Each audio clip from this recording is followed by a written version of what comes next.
जिल्ह्यात गेल्या 2 दिवसांपासून सुरू असलेल्या अवकाळी पावसामुळे शेती पिकाचं मोठ्या प्रमाणावर नुकसान झालं असून शेतकरी यामुळे हवालदिल झालेत। या पार्श्वभूमीवर उपमुख्यमंत्री सुनेत्रा पवार यांनी तातडीने पंचनामे करण्याचे निर्देश प्रशासनाला दिले आहेत। पुणे जिल्ह्यात गेल्या 2 दिवसात झालेल्या अवकाळी पावसामुळे शेती पिकांचं मोठ्या प्रमाणावर नुकसान झालं असून शेतकरी अडचणीत सापडले।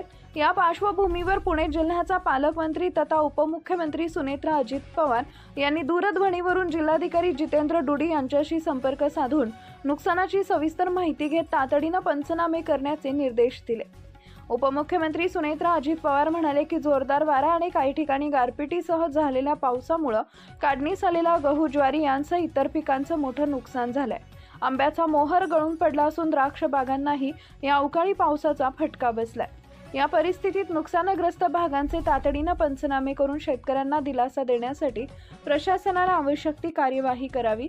कोणत्याही परिस्थितीत शेतकऱ्यांना त्वरित मदत मिळावी यासाठी प्रशासनाने तत्परतेने काम करण्याच्या सूचनाही त्यांनी केल्या आहेत। नमस्कार साहेब। परवा मागच्या 2 दिवसामध्ये इथे खूप पाऊस झाला काही भागामध्ये आणि नुकतंच आता पिकाला गहू सुद्धा काढायला आला होता, ज्वारी काढायला आली होती आणि सगळं भुईसपाट झालेलं आहे। आंब्याचा मोहर गेला, द्राक्षाचं नुकसान झालंय, सगळीकडे प्रचंड आता काही ठिकाणी शेत म्हणजे अशी झुकलेली आहेत आणि शेतकऱ्यांचं खूप हाल झाले। तर आपल्याला त्याच्यावरती पंचनामा लवकरात लवकर करून घ्यायला पाहिजे साहेब। बर हो हो इथं बारामतीत पण काही ठिकाणी झाले साहेब। हो दौंड आणि कर्जमध्ये जास्त झालेलं आहे। हो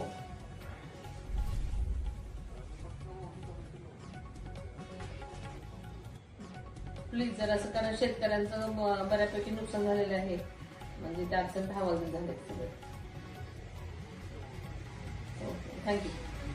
प्लीज जरा लवकर बघा कारण काय तर एक पंचनामे करून घेणं महत्वाचं आहे कारण हो चालेल। Okay okay thank you.